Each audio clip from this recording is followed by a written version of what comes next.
Can you see the slides, folks? Yes. Yes. Yeah. Okay, first of all, many thanks. I'm overwhelmed. But as I tell myself, when these things happen, it's not about me, but someone else. So I'm just a duplicate. So then, yeah, I'm a bit surprised pleasantly what Florian and Christoph and others were up to. I didn't know all these, my fellow colleagues were to talk about me. I think it's just a bit embarrassing and overwhelming. And now it is a different world. I don't like talking sitting, sitting and talking. I think it's not my style because I walk and talk but this one is an experience which I am slowly, gradually learning to live with. So what I'm going to do is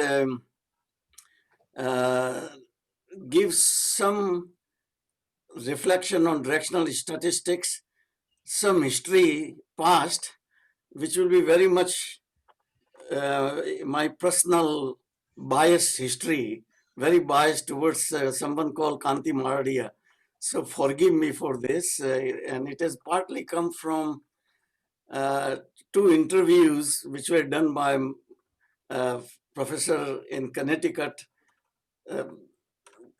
Mukhopadhyay, and I've extracted what I've said that I am consistent so that I don't make variation. Now those, fortunately, both of all these conversations have been published thanks to John and Ian Dryden in the book Geometry Driven Statistics. So they are all been in public domain and recorded, and I will like to be consistent that what I said was still true. Okay. Now, so there will be this going back, and then where we are now, and where we can go further in the subject. So you can interrupt me anytime, and especially when I'm wrong, you will see many typos in all these slides. So feel free to point them out. So the one which has been driving principle, which were what we had in Leeds for annual statistical research workshop, and nice to see quite a many of my friends here present and who have contributed to Leeds Leisure Workshop and have been part of many of the talks which were biased sometime towards directional data and heavily biased.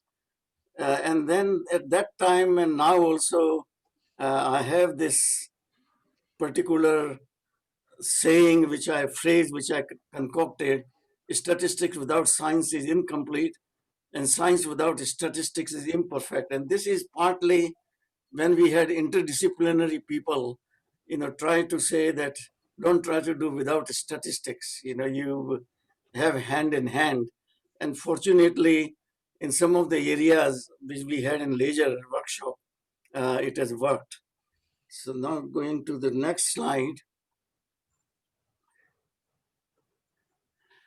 So this is, of course, not to scale, because 1980, 1953, very little gap. So forgive me, I think I was trying to work out, how to make zigzag in between, working on, while trying presentation on Word, on PPT.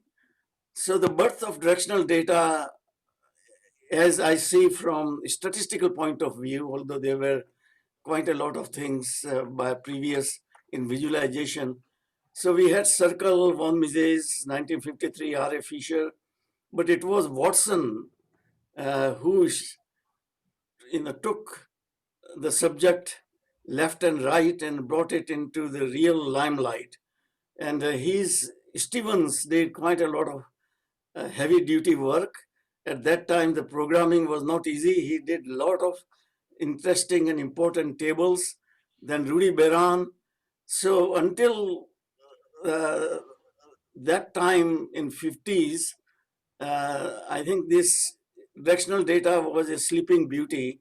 It was to be woken up, and I think Watson Group did very, very well as far as I could make it.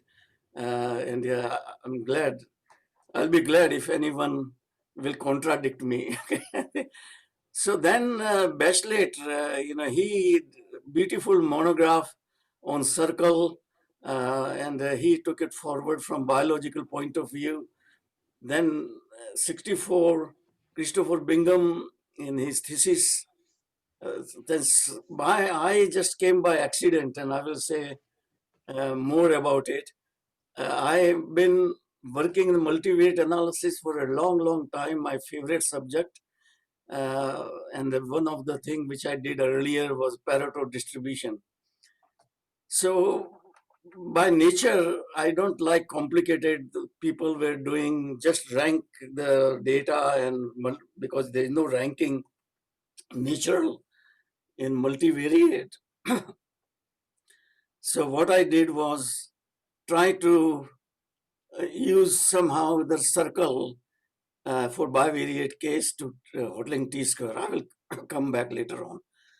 Then Jamala Madaka, J.S. Rao had a thesis under the supervision of C.R. Rao.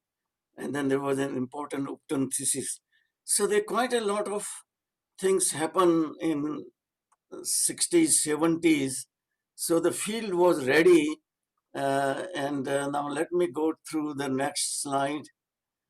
So this is subsequent, but this is one of all these key contributors in the area, fortunately were present. And I came to know all of them, fortunately. And Toby Lewis had his 100th birthday recently, so still his mind is active. So anyway, so this is shows the grouping of what were the researcher at that time. So this is now I'm taking you back to one of the interviews which appeared in the Statistical Science Journal. So Mukhopadhyay asked me, how did you come upon the area of directional data analysis? So I answered there, and I think it's still true. So in Newcastle, as I just said, I was developing non-parametric methods which were slick and not just ranking them on linear ranking. So what I did was I centered the two distributions for two sample case, projected on circle, and worked with what I thought was a new idea of uniform scores. And then I was told, well, number one, I didn't know of Jeff Watson. I knew of Jeff Watson work in time series. I didn't know even what was directional data then analysis. And Professor Plackett, with whom I worked, he took me to Wheeler Watson paper, and I was a bit taken aback because the ideas were similar, although I used for multivariate. So I did independently that, but then that was, I got virus to get more and more deeply involved because it was a fascinating subject, and I thought quite a lot can be done in relations to directional data rather than just multivariate analysis. So Hull, where just now I moved to Hull back to my old ground. So I wrote this, of course, this book on the study of directional data. Toby Lewis played a key role. He was one of the best colleague I had. Uh, I was not too long in Hull, but he said, I give you sabbatical, go and write and finish the book. So he gave me one term, and I was not anywhere near. Then he gave me another term to write, And then I wanted third term, and he said, no, now you better wrap it up. So the spherical part, what it is, only few chapters, I wanted a full exposition and wanted to expand. But like in all these book writing, one has to come to an end, otherwise it goes on and on and on. So that was a very good advice from Toby Lewis, and I submitted uh, that work. How also he said that why don't I give a discussion paper? So then I put my energy while I was in now Leeds in 1973. I started working on this discussion paper with Journal of Royal Statistical Society. Some of you may not know, it is a tradition of the Royal Statistical Society is to present a paper, and then there are discussant who want to kill it as much as possible. They get their swords out and say that it is all rubbish.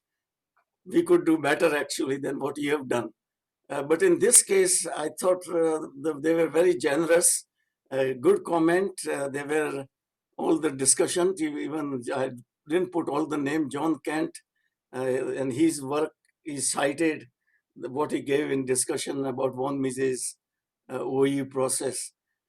So at that time, Henry Daniel said, who seconded the vote, it is a young and growing field, not yet too specialized for amateurs to venture into. So it was therefore many of, like David Cox, John Kingman, and many others who were not really in directional data, they could bite and give some new directions to directional data. I think that paper still have got few challenges left from the discussion. So subsequently, I had a grant for symposium on directional data, and then many visitors came. Like Khatri, he was master of late Khatri, master of multivariate analysis, highly technical, very great mind. And Barnov, Nielsen, Rudy Beran, and John Kent, as you mentioned, he arrived before he arrived finally to Leeds. He came, we collaborated. So all these, fortunately, it was fortune for Leeds that people from different part of the world came and then took the subject of directional statistics forward. And Peter Jupp, as you mentioned, he was a research fellow from 76 to 78, and it was a great pleasure to work with him, and still if we continue working together. So the work with Khatri, I thought, is one of the landmark paper which appeared in Journal of Royal Society Series B. Still, it has got some gems left, including Stifel manifold on Fisher-Bingham distribution. And at that time, we didn't have archive. So departmental report came, and then there is something more in departmental report than what appeared in the paper. So at that time, as I always, as John said, I keep on looking for application.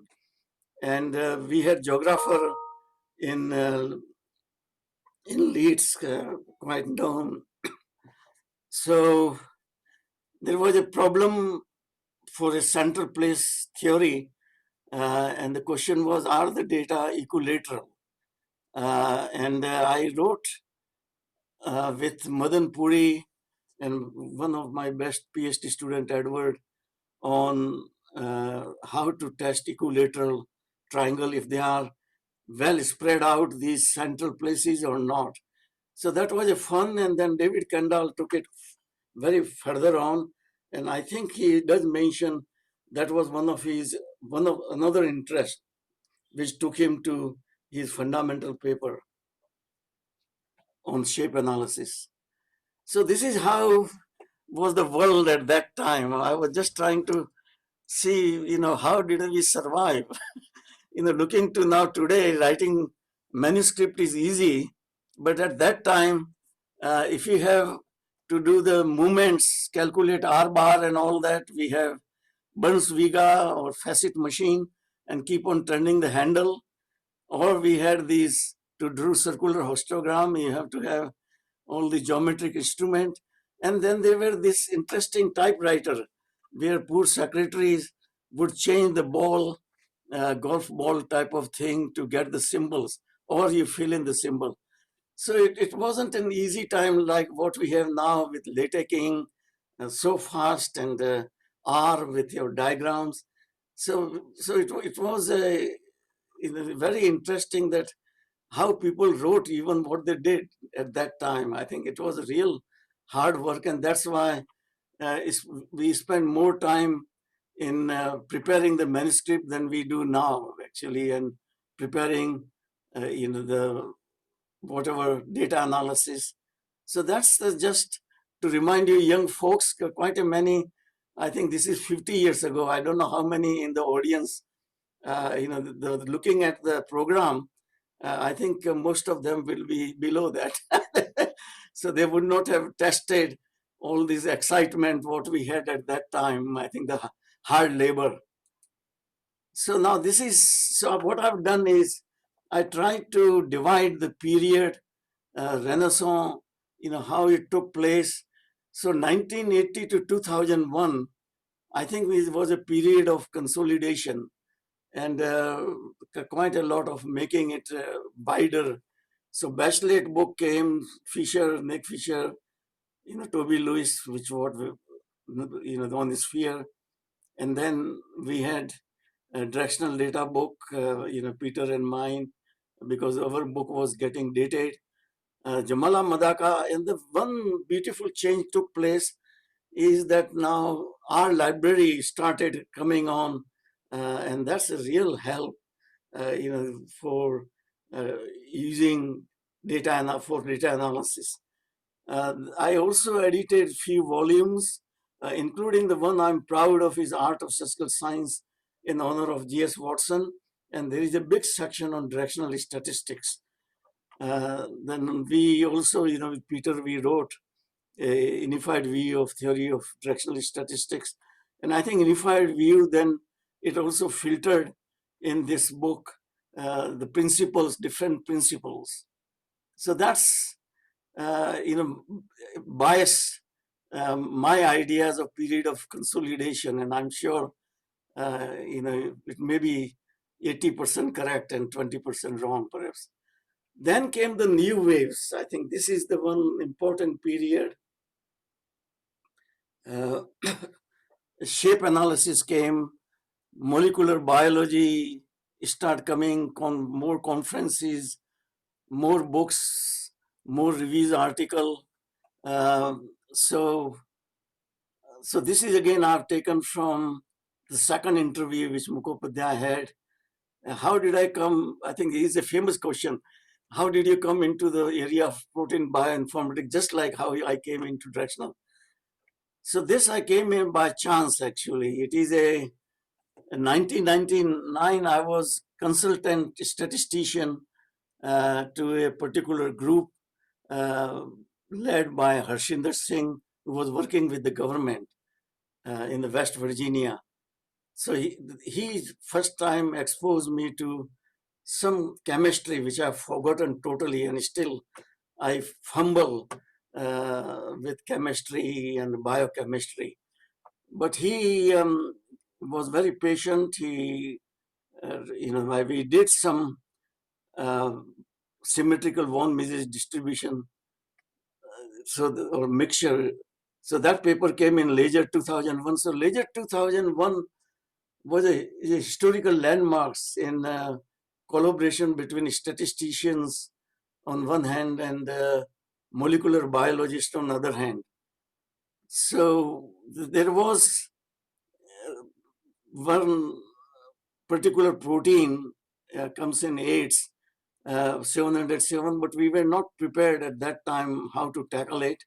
So then subsequently with Singh, we did this multivariate von Mises distribution, and we have applied now and then, and many people have now taken it much further. So then what, So directional statistics, also John knows much more. He brought quite a lot in relations to it in directional data and through complex Bingham distribution. But I wrote, I think, one of the paper highlighting the relationship, my old triangles, equilateral triangles. I went back what I did in a very ad hoc and preliminary ways. Now, any questions or any comments? Do you want to insert something in this 2001?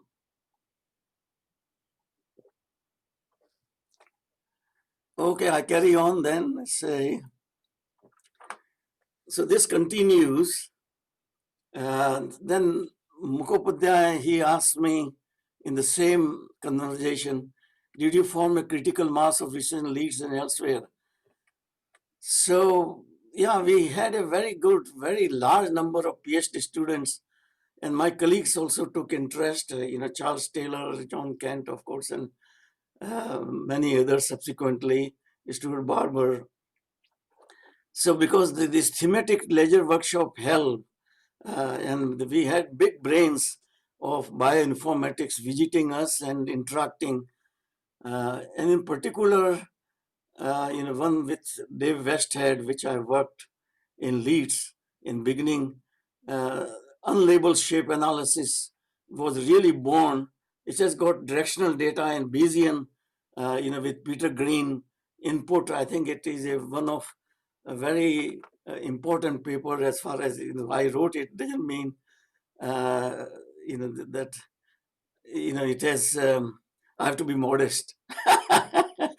No, it is. I think Peter Green, and it is just to waste time of yours to make it. I gave a seminar in Bristol about 2004 or 2005, and I presented my work on protein and shape analysis. And Peter got up and said, "We can join together, and it can be done better." And that's how this paper was born. So this all people. Uh, so some of this collaboration, Thomas Hammerlich has played a key role. Subsequently, it is still we work together, and many good things came out. And one of them was this PNSA paper. I think for structural prediction problem. This is local but probabilistic. I think Thomas has got this special knack, I think very rare, that he doesn't go for ad hoc, but he goes more for something which can be generated, can be simulated, can be tested. So that's a very good combination we had, and we continue to have. So this is one of the slide. There are quite a lot of material on my website, but one of the things we still talk or good friend I made is Michael Levitt, who came in 2008 later, and then subsequently he visited, partly being my friend for Rosebery lecture. So that's one of, but there are quite a many different distinguished visitors from bioinformatics visited us and then put us on the right track. So the one of the thing which just to say why shape analysis and directional data is important. So this is from Charlotte Dean from Oxford, whom I worked with. So this is a biology where a car structural biologist would be looking under the bonnet, not on the car from outside, but engine, how it works. So you can't maybe able to read this, but there are a lot of shapes involved. And then next, so this is one of the thing we wrote a paper on helix axial distribution, which has got an important part in drug discovery. I can't go in detail, but the paper in bioinformatics and then one in Sankhya with John. So this in new wave, we had this important book still is with Thomas. He was the real leader, Bayesian method in structural bioinformatics. Dave Wested is launching it. And then I wrote for Journal of Royal Statistical Society, Series C, what I regarded as 3 key challenges in protein structural bioinformatics. So that's more for statistical audience. And I think those who want to come into this field should look into this paper. I wanted it to be discussion paper, but unfortunately, there were not enough referee at that time. I was a bit ahead of time. And then, of course, this book with Ian Dryden contain quite a lot related to bioinformatics and the new other ideas than what I've given. So these are the one of the 3. This is the middle one is the fast shift, and this particular elephant. Some of those who have attended laser conference would have seen my slide. 6 blind men and elephant. That's how the subject one should look very broadly, rather than one particular application as well as other part of the field. So this is so now we are getting into the new era, opening of a new dawn. So Christoph book 2017 edited volume, and many nice software in this book by Arthur and co-authors. I find it very helpful because I'm very novice in R and I struggle, and this helped me. Then there is a review article by Arthur and Eduardo, which is this is the detail, I think, so that it describes the field where it is, and then also, of course, Adista did great thing, with conferences, because they were totally dedicated to directional statistics, unlike our ledger, which is still got a mixture. So now this is the key. That's what I should have started with. So 2020 and beyond, my thoughts on directional statistics. And this is the fast and very broad overview. So subject has moved forward with now distribution from non-exponential family, such as rep distribution, projected distributions. They are well advanced. Computational power has tremendously helped, because I still like exponential family, but I think I'm now getting more and more towards non-exponential wrapped and also projected. Yes, because there is, with computational power, I think one can have more strength. So this, but even for exponential family, there are quite a lot of good approximations, or you can really do exact in some cases. Non-parametric methods have grown very well and growing. Many new application areas have emerged, and I will go back to these books and the review article. Now, what will be nice? I think this is my birthday wish. This is the wish. So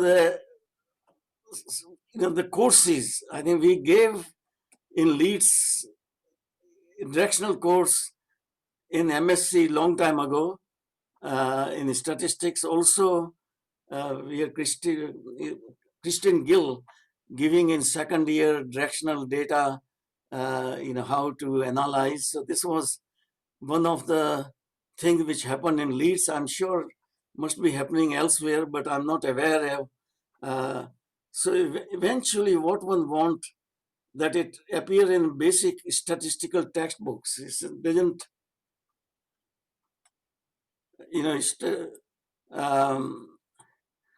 I think it is not yet there as far as I know.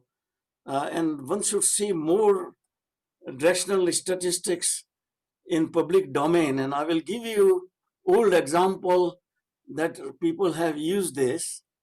So this is, we go back to this 200th now anniversary of Florence Nightingale, many of you would know of. So this famous diagram where visualization of Crimean War deaths, this, so even in now 160 years ago,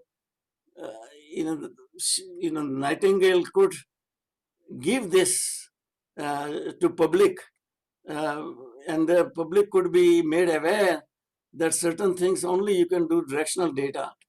So this, I'm sure there is a use in COVID-19 and all these work which is going on these statements, politicians, and I think they, in their slides they could use something like this. I wish I had a time and energy as well as to produce some of these graphs for COVID, but I'm sure some of you will take this challenge and produce something. Other thing which is again Toby Lewis, that in public domain, this was a circular histogram which he sent me, a stamp which has been zoomed in. So still I cherish what he sent me, with circular histogram, giving prominence on a postal stamp. And maybe there are more examples I'm not aware of, but that's coming back. That's where the subject should be, in addition to, of course, we need more workshop, more collaborations, but it has to go to the grassroots somehow. It could go, because certain things are, the calculating X bar 0 and R bar, I think certain things like that, or even drawing histograms in a circular or polar diagram is doable. Well, with this thought and beyond, and I'm sure you can fill up this page at leisure, add more and more. Okay, I finished. Sorry, Florian, I took a bit long. Many thanks everyone for listening to me, and again, congratulations for the organizer to have given this opportunity for me to go back into what I said and what I didn't say. Okay, thank you. Okay, thank you very, very much. I think since we're advanced in time, we can do 2 or 3 quick questions still, if you allow, before we move on to the next talk. Anybody?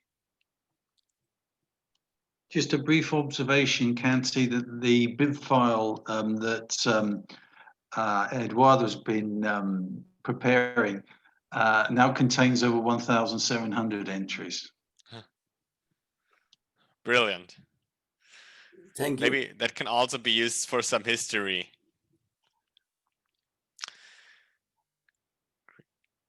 Anything else?